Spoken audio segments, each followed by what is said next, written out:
Morning बच्चों। Good morning ma'am. कैसे हो? अच्छे। आज हम क्या पढ़ेंगे? मर्यादा पुरुषोत्तम श्री राम। पुरुषोत्तम श्री राम। पुरुषोत्तम श्री राम।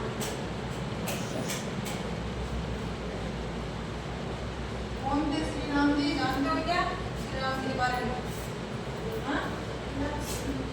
लक्ष्मण तो उनका भाई था। अयोध्या के राजा थे। राजकुमार थे, पहले भी राजा में थे। प्राचीन भारत के महानतम पुरुषों में से एक भगवान श्री राम की मर्यादा सत्य और कर्तव्य परायणता के लिए प्रसिद्ध है। इसके लिए प्रसिद्ध है कर्तव्य परायणता के लिए। वे अयोध्या के राजा दशरथ और रानी कौशल्या के पुत्र थे। किसके पुत्र थे? कौशल्या और राजा दशरथ के। उनका जीवन धर्म, त्याग और आदर्शों का प्रतीक था। श्री राम को मर्यादा पुरुषोत्तम कहा जाता है। क्या कहा जाता है? मर्यादा पुरुषोत्तम। क्योंकि उन्होंने जीवन भर धर्म और आदर्शों का पालन किया था। उनका चरित्र हमें सिखाता है कि सच्चाई और न्याय के मार्ग पर चलना ही श्रेष्ठ जीवन का आधार है।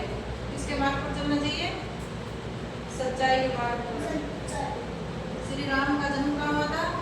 अयोध्या में। श्री राम का जन्म अयोध्या में हुआ था। वे 4 भाई थे। कितने भाई थे? 4। कौन कौन से? राम, लक्ष्मण, भरत और शत्रुघ्न। चारों भाई साथ साथ खेलते हुए बड़े हुए। वे सभी गुरु वशिष्ठ के आश्रम में शिक्षा ग्रहण करने गए। गुरु का क्या नाम था? राम के गुरु वशिष्ठ, जहाँ उन्होंने वेद, धनुर्विद्या और नीति शास्त्र की शिक्षा ली। श्री राम बाल्यकाल से ही सत्यशील और धर्म से परिपूर्ण थे। किससे परिपूर्ण थे? सत्यशील और धैर्य से। वे अपने माता पिता और गुरुजनों की आज्ञा का पालन करते थे और अपने भाइयों से स्नेह रखते थे। स्नेह का क्या मतलब होता है? प्रेम। राक्षसों से यज्ञ की रक्षा के लिए विश्वामित्र ने राजा दशरथ से राम और लक्ष्मण को मांगा था। किसने मांगा था? विश्वामित्र, जो एक ऋषि थे। एवं गुरु विश्वामित्र ने श्री राम और लक्ष्मण को जंगल में रहने वाले राक्षसों से ऋषियों की रक्षा करने के लिए कहा था। किसकी रक्षा करने के लिए कहा था? ऋषियों की। ऋषि क्या होता है? जो होते हैं ना साधु संत, उनको बोलते हैं ऋषि। श्री राम ने ताड़का नामक राक्षसी का वध करके ऋषियों को निर्भय किया। निर्भय यानी डर से रहित। उन्होंने कई यज्ञों की रक्षा की, जिससे संपूर्ण वन क्षेत्र में शांति स्थापित हुई। इससे संदेश मिलता है कि अन्याय और अधर्म के विरुद्ध खड़े होना प्रत्येक व्यक्ति का धर्म है। श्री राम का विवाह मिथिला के राजा जनक की पुत्री सीता के साथ हुआ था। किसके साथ हुआ था? सीता। कौन सी सीता? श्री राम की पत्नी। राजा जनक ने घोषणा की थी कि जो भी शिव धनुष को उठाकर उसकी प्रत्यंचा चढ़ाएगा, उसी से सीता का विवाह होगा। श्री राम ने श्रेष्ठता से ही ये कठिन कार्य कर दिखाया और सीता का स्वयंवर संपन्न हुआ। उनका ये कार्य अदम्य शक्ति और स्वयं का प्रतीक था। जब श्री राम के राज्याभिषेक की तैयारी हो रही थी, तब उनकी सौतेली मां कैकेयी ने राजा दशरथ से पूर्व में दिए गए 2 वचन मांग लिए थे। क्या मांग लिए थे?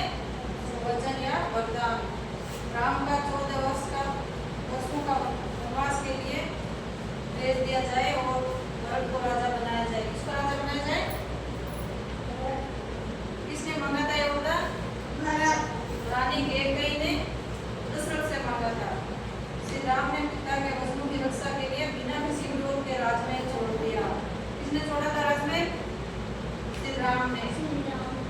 और पत्नी सीता तथा भाई लक्ष्मण के साथ वनवास चले गए। कौन कौन गए थे वनवास?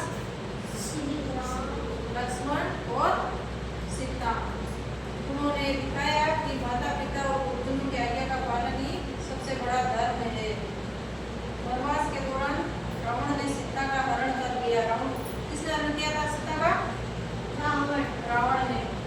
श्री राम ने अपनी नीतिपूर्ण योजना, पराक्रम और वानर सेना के सहयोग से लंका पर आक्रमण किया। इस पर किया था आक्रमण? लंका पर। लंका और रावण का वध कर धर्म की